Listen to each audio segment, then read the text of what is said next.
going to be talking about two new concepts that will allow us to, better characterize distributions. The first one is going to be the expectation, and the second one the entropy. Okay, and we're going to be talking about these two measures both for discrete distributions, but also for continuous distributions. Let's start. Regarding expectation, okay, the expectation of a distribution is the average outcome in the case of a discrete distribution, or the center of masses in the case of a continuous distribution. Okay, if you look at the distribution like that one, like the one that we are seeing in the screen, basically, the center of masses is around the arrow is, and that's what the expectation is. Okay, what do we expect from that type of distribution? What's the average value, the mean value representative of the distribution? That's what expectation is. The expectation of a random variable is a weighted average. So for the different potential outcomes that we have, we multiply each of those by the probability of them happening. So in the first line, in the case of a discrete random variable, it's a summation of the different outcomes multiplied by their probability. In the case of a continuous variable, it's the integral. Okay, so it's the integral or the area under the curve, given that what's the probability of each of those areas happening. Okay, each of those potential ranges of values happening. The expectation of constants or known values, are the values themselves. Okay, so the expectation for a is a. The expectation of y when y equals lowercase y is lowercase y. Okay, that's straightforward. The expectation for other types of functions, as we were saying, is basically the result of integrating that function multiplied by the probability. Okay, so in the case of the Gaussian distribution, the expectation is pretty straightforward. Okay, can you guess which value would that be? Exact, the mean. Okay, the expectation is exactly the mean for the Gaussian. So what's the expected value in a Gaussian distribution? It's the bump. Okay, the most frequent value, the average value, that's the value that is going to characterize the expectation for the Gaussian distribution. Let's look at an example. What's, for example, the expectation of the sum of two dice? Again, the way this is a discrete event, okay, the first thing is discrete or continuous. It's discrete because we are throwing a die, so we have six different possible scenarios. If we are throwing two, we have 36 possible different scenarios, okay? And what we have to basically measure is what's the probability that different sums happen, okay? So take into account that there's one event whose sum is going to be 2. There are two events whose sum is going to be 3. Okay, so if we throw two die, we're going to get a 1-2 or a 2-1. So that's two possible events. And if we do the same for all the potential different sums, which is something that we already did when we explored the table in conditional distributions, that's the measure for the expectation. Okay, so it's the summation of the probability of the different events happening. In this case, the event is the sum of two values. Okay, and we compute the different sums. It can be all the way from 2 all the way to 12, and we compute the probability for each of those sums. Okay, from 136, 236, and so on until 636, which is the number of times that the sum of 7 happens, and that would be the expectation. Now, how can we compute? That's the expectation for a discrete value. Okay, the expectation for a continuous value, it's an integral. Okay. And we can either compute the integral, as we've seen before, but you can also use another library. So the library distr, as we explained before, allows us to define a continuous distribution. And then there's another library, distrx, that allows you to compute the expectation for a continuous distribution. Okay, you can try that. Remember loading loading the distr example here.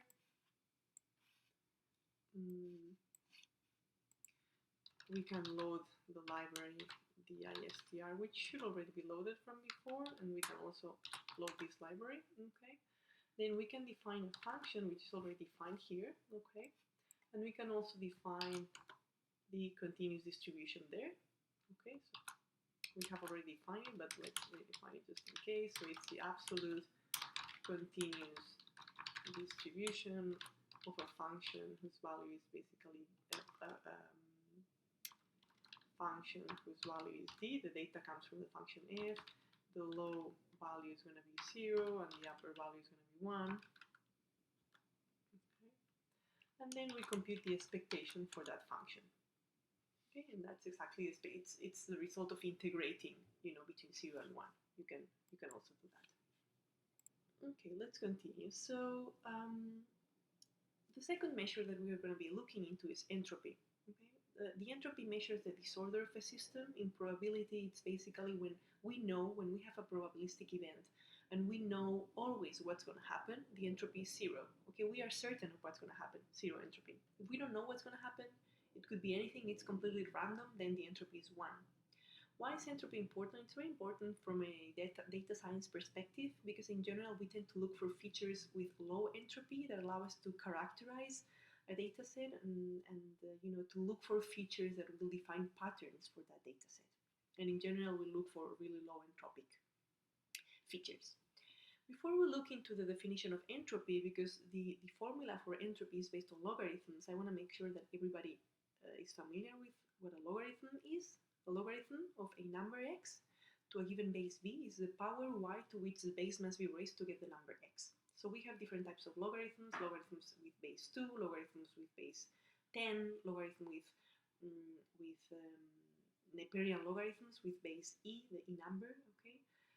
But basically the way we compute them is looking for a number in such a way that the base power to that result is going to be the number, okay? So for base equals 2, the logarithm of x is m if and only if 2 to the m equals x. For base equals 10, logarithm of x is m if and only if 10 to the m is x, and so on, depending on the base that we are working with, okay? So if we take base 2, in this case, you can see that the logarithm for 1 is 0 because 2 to the 0 equals 1. You can see that the logarithm of 2 is 1 because 2 to the 1 equals 1. And you can see that the logarithm for 4 is 2 because 2 to the 2 equals 4, and so on. So we go back to the definition of entropy. The entropy measures the uncertainty associated to the distribution of a random variable. Again, we want to measure how much information that variable is giving us about the event. If we know that the event is always going to be, we toss a coin, we always get heads, then the entropy is 0. Okay, what's the uncertainty? The higher the uncertainty, the higher the entropy is going to be. As you can see here, for discrete events, the entropy is defined again as the sum of the different probabilities of the events multiplied by the logarithm value of that probability. Okay, so if we have a set of different events that can happen, we multiply each of the probabilities of those events by the logarithm of that probability. In the case of a continuous event, we are going to do the same, but in this case, again, instead of the sum, it's going to be the integral. Exactly the same thing that we did for the expectation. When we work with continuous variables, we integrate. When we work with discrete variables, we sum. This is a classical example to understand entropy. Imagine that we are tossing a coin, and we want to understand what's the entropy of that event. If the coin is fair, meaning that the probability of getting heads or tails is exactly the same one, the entropy is the largest entropy, is 1. You can see here, this scenario would be that, the x value, whenever the x value is 0.5, okay? Basically, we see that the entropy is 1 because we don't know.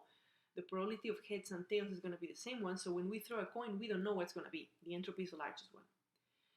To the extremes, we have the other two events, okay? When hx equals 0, on the right-hand side, it means that it always heads. On the left-hand side, it means that it's always tails. In any case, if we throw a coin and we know that it's always going to be heads, the entropy is 0, okay? There is no uncertainty. We know that it's always going to be heads. If on the other hand, we know it's always going to be tails, it's exactly the same thing. We know it's always going to be tails. There's no entropy, no uncertainty. The entropy is 0. So the entropy of tossing a coin can also be understood as the number of bits that we need to encode all possible outcomes. Okay, that comes mostly from information theory, and it's another way of understanding entropy, not in terms of uncertainty, but in terms of number of bits that we need to encode information. If we measure the entropy with base 2, log 2, the entropy of heads and tails would be 1, meaning that we need 1 bit to encode that information. And in fact, if we have 1 bit, the bit can take values 0 or 1, meaning heads or tails. That's the information that we need. question, an exercise to practice. If we have a source that always generates a string of b's, what's the entropy for that source? Remember that entropy is uncertainty for the event. If we know that it's always generating a b, there is no uncertainty, and so the entropy is 0.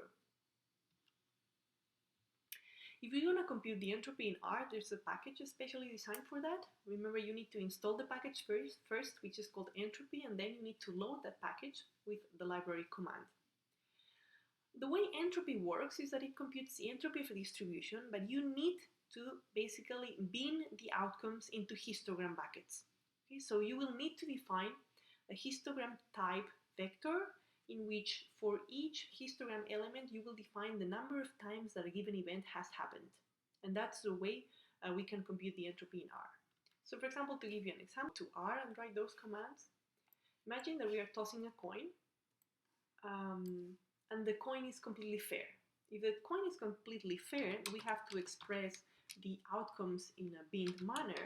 We could write something like this. What this means is that, we threw the coin twice. One time was head, one time was tail. Okay, that's the number of times it appeared. It's a fair coin, and so if we're gonna compute the entropy for that coin, basically it's gonna say, okay, the entropy is 0.69. R computes entropies with an Neperian log, but that's equal if we're computing the logarithm in base 2, that would be 1. Okay, and in fact the entropy is the largest one because we don't know what's gonna happen. Imagine that we have a coin that always gives heads, so basically this could be 0, 2. Okay, if we compute the entropy for this one is 0, okay, we know what's the outcome, there's no uncertainty, and so the entropy is 0. Next week we'll be looking into linear regressions. Okay, I'm also, I actually have already uploaded a set of different exercises regarding joint probabilities, conditional probabilities, chain rules, expectation, and entropy. So make sure you check them. There are also solutions provided, but make sure you try to solve them before looking at the solutions.